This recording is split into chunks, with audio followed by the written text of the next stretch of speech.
Hello, hello. This is Coach Ken, Superbike-Coach, with the V4R conversion to a track bike. This is, I think, part 7 or 8. I lost count, kind of thing. But oh, firefighters going. But uh, coming a long way now. It's the bike is looks hella good, and I'm very, very much looking towards forward to it, riding it. So, oh God, man, it's too early. So I still have a lot of things to do though. The whole front end done. I have to bleed the brakes and the clutch. Um, we're still waiting for the exhaust. It should be here within the next week or two. Then once I'm done with the rear end here, I'm waiting for a new part here for the sprocket carrier, which doesn't fit. So once this is done, I can finish this up, and it goes back on the paddock stand. Those can go out, and then I can finish up the rear sets and all that. So what I did this morning was mounting the kill switch button, which is really cool. This is plug and play, and so that way you don't need a key anymore. I don't have a key sticking out of this bike, so when you just push it, it comes on right there. Boom. And it's working just fine. And what I had the most work with was this piece of carbon here to prepare all this. This had to come all bigger here. Usually there's just a little hole where the key just reaches in, and that's it. So I had to widen this all out. I creeped up on the sides here that only this piece looks out, and I believe it looks like factory, doesn't it? Also here, these bolts, the holes in here, there are aluminum sleeves in there because it literally, those little bolts here standing on a other bolt which is down here. So that had to be widened out to allow these bolts here. I don't know why, but it's the way it is sometimes. And I believe I did a good job on that one too. It all looks super clean, if you ask me. So fairings going on here, all this here inside will be carbon and all that. Okay, what I also did was changing the ride height, because when I was in Laguna with it, I didn't like I was missing agility in the bike. So when those bikes coming from factory, they are made to run straight very well. That makes them also being on the brakes very, very stable. This is not something I can use. So I went and changed the ride height. That's easy to do on those Ducatis with upgraded shocks and suspension, because there you can actually adjust its ride height. So also, but that's then easier at the track. I can play with the position of this part here. So when you adjust the chain, you can change a little bit the ride height and the wheelbase same time. So I'm hoping here to be on the right way. And if not, I can still play around with the chain length and then changing the adjustment of this part. Make this go higher or longer wheelbase, or shorter, wherever it has to go. So that's how it looks like right now. They look awesome. Yeah, I'm also very proud for this here. I modified the rear hugger here. This is a way shorter version. I believe I covered that in the previous video, which you can always look up and roll back in time there, see what I've done so far. Yeah, I did a lot of insulation here underneath the tank. This is all insulated, and this all changed to carbon, and it just looks great. Those are the light dummies, and now I'm trying to get those bolts out. As for now, I'm very successful with that, so I can try to see if the new sprocket, which is extremely lighter than all of this here is fucking heavy, really heavy, and those are rotating masses. That's unacceptable. So we're looking at this little sprocket here. It's also a different ratio. I will go into that, the hows and the whys, later. And then, but first we're making it lighter. And once I have this on, I can determine the chain length, because the bike also gets a lighter racing chain, which also spins easier. You know, less strain on the chain and all that stuff. All right, let's get to it. All right. So here are the cush drives. Those are pretty heavy actually, and they're also available for competition bikes in titanium. But this would kill it now. I mean, this is something I'm looking into once they have to be replaced. And I do that like every second year or something, frequency of 2 years. They gotta go then, and then they will be changed in titanium. The lock bolts here are also steel. They will be replaced with aluminum. Very good looking then as well. And yeah, this here is the original sprocket, which is full steel.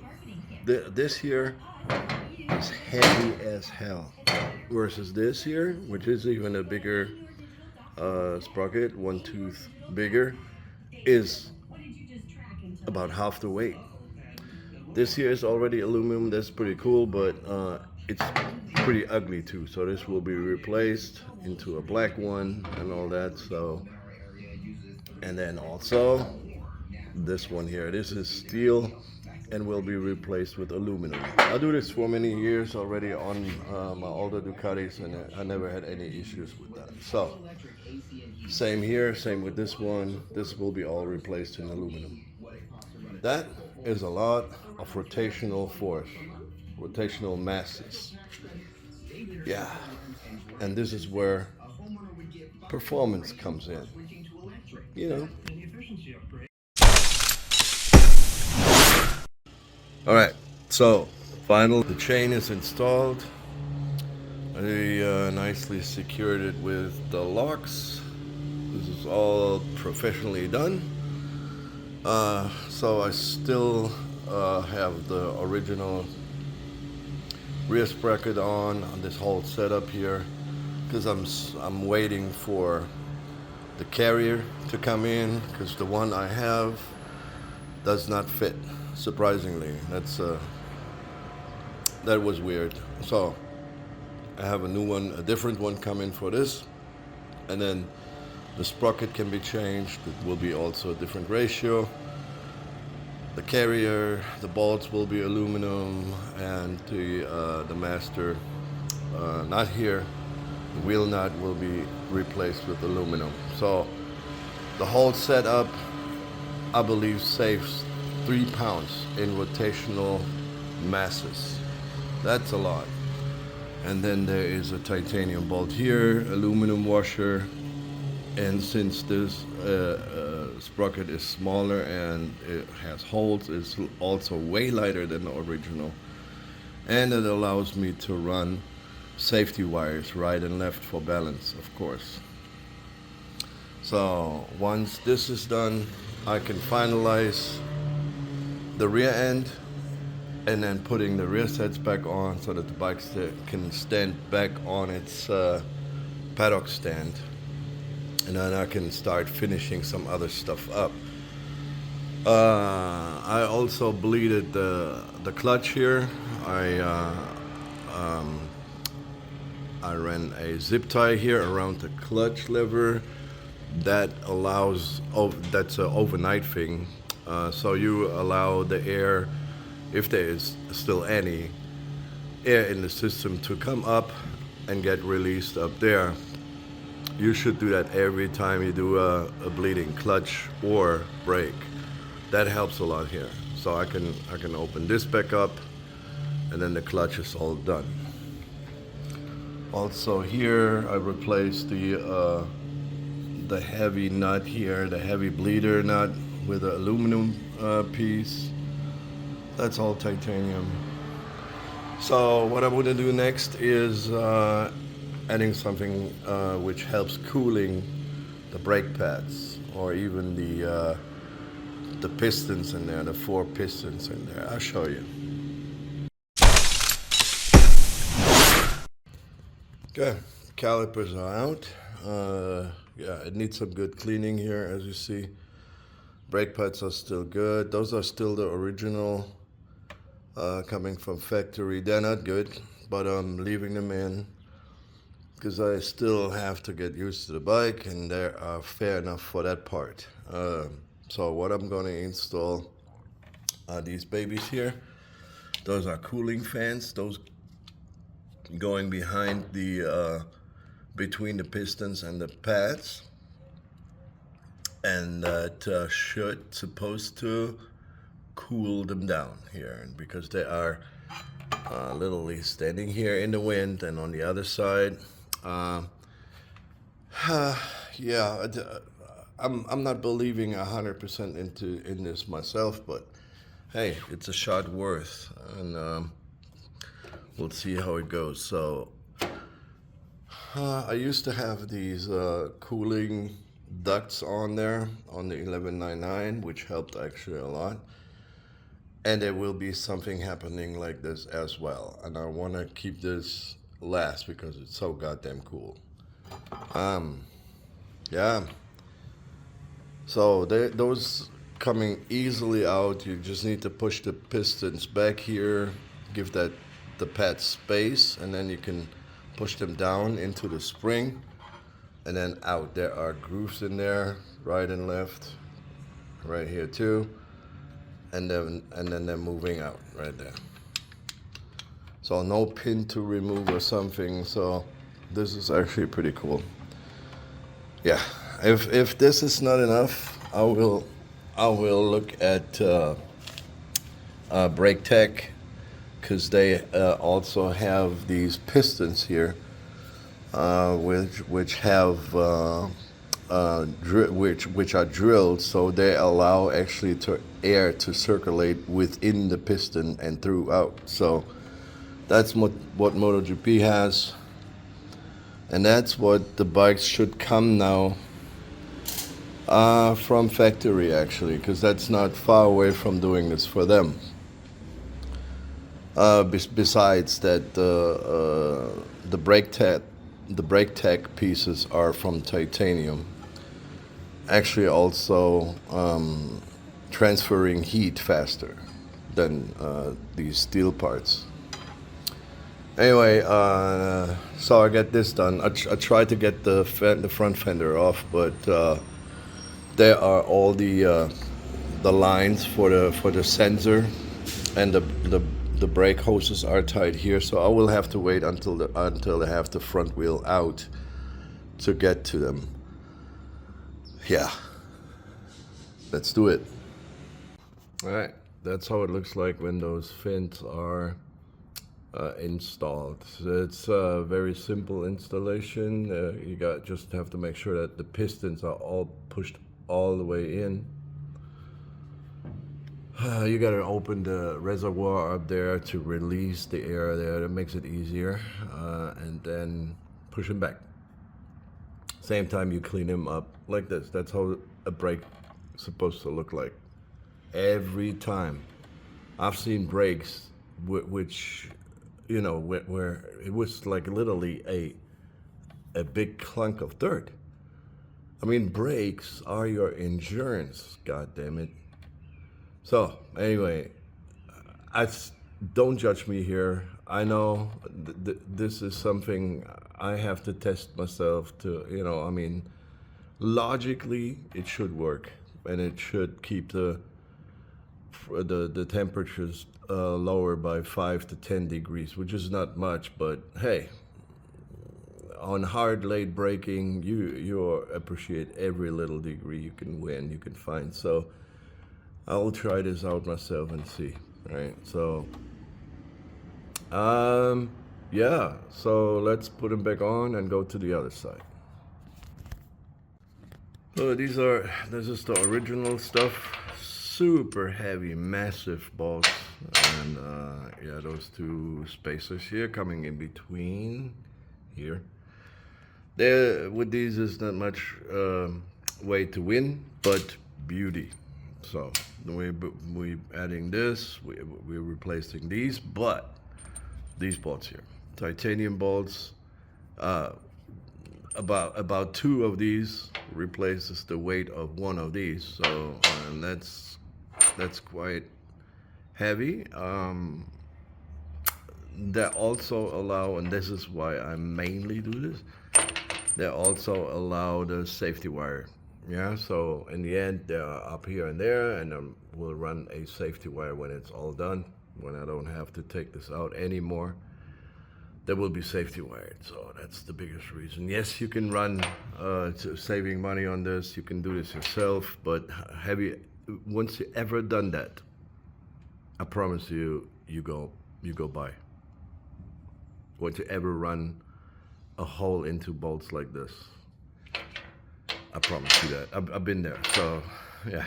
But in the end, there's a way to save money on this.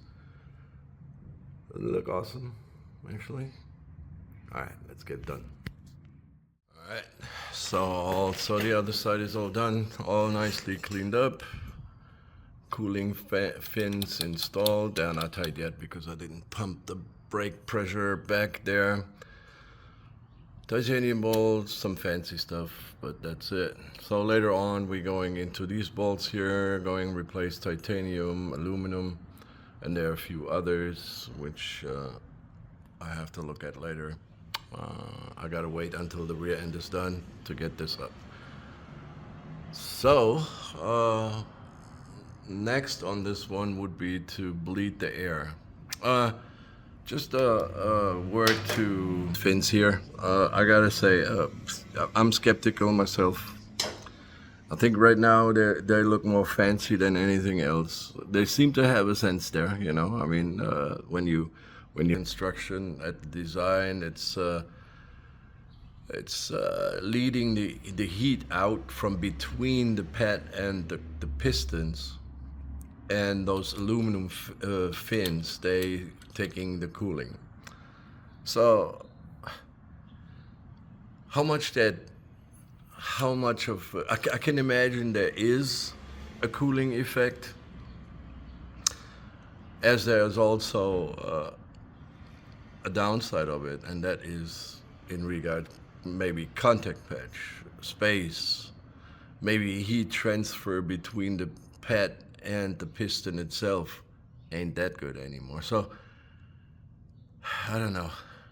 I'm not sure about this muscle. Maybe you have to, in order to make this work, you maybe have to light up a candle, in a dark room, and then humming some weird songs around towards the sky and pray, something like that. Singing weird songs, dancing around the candle and stuff, and then hoping that the heat god is helping you a little there. I don't know. We'll see. It remains to be tested. I will let you know. Maybe it's worth buying. We'll see. Okay, I'm ready to bleed the brakes. I actually hate that job. It's like, I don't know why, but actually, I just hate it. It's maybe like the fear of failing, and then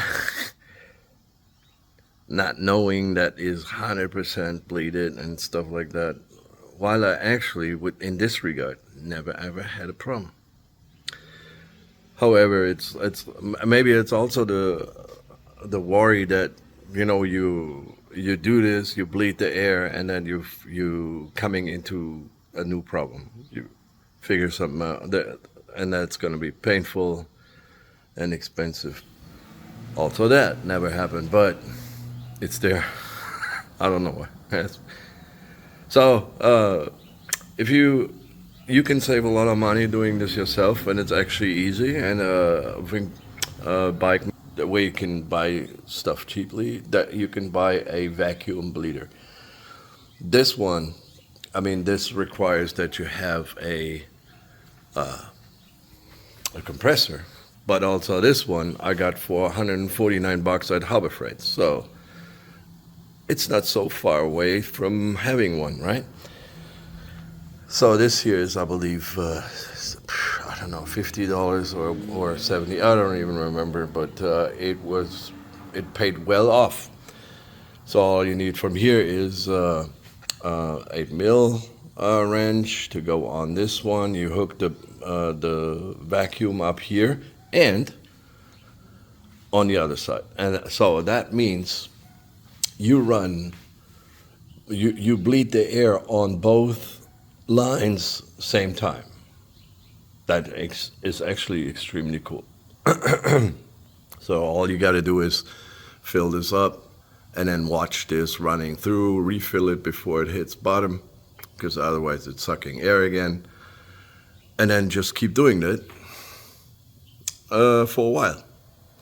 And then the most important part in the end is to bleed this one here, right there, because that makes that air bubble come out stuck in here somewhere. That is most of the time the case. It was just the case with that clutch. So let's do it. All right, the brake is bleeded.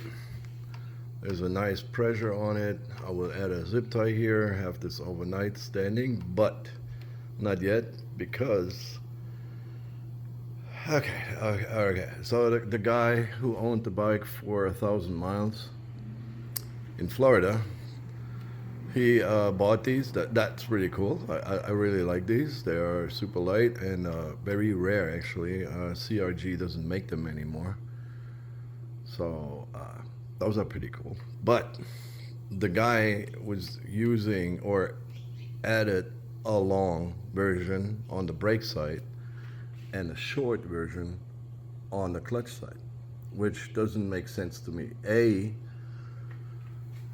Because I mean, maybe that's his personal preference. I don't want to destroy that. But my thing is, I use only 2 fingers to the brakes on the front brake, so I need the short here, and I use all fingers on the clutch, so I need the long version here.